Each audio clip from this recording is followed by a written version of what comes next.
મિત્રો અત્યારે આપણે વિડીયો બનાવવા માટે જે એક્શન વિડીયો બનાવવાના છે એના માટે ડમી ટોય બનાવી રહ્યા છે.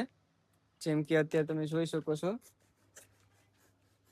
અત્યારે આપણે આમાં બે તલવાર જેવું બનાવ્યું, એક AK-47 બનાવી, એક અહીંયા હું બનાવ્યું એ ખબર નથી પણ છે, અને જે અહીંયા પિસ્તોલ બનાવી રહ્યા છે.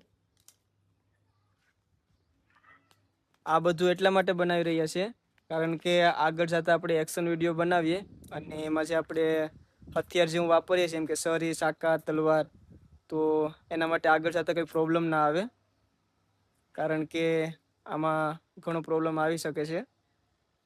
તો અત્યારે તો તમને આ બધી બનાવ્યું, પણ ફાઇનલ લુક છે તે આપણે આમાં થોડોક કલર ને પેન્ટ કરી નાખશું, પછી ખબર પડશે કે કેવું દેખાવ આવે. બાકી અત્યારે તો બધી સારું જ દેખાય. તો હવેથી આપણે એક્શન વિડીયો બનાવવાના ચાલુ કરીશું, જેમની અંદર આપણે આ બધા ટોયનો ઉપયોગ કરવાના છે.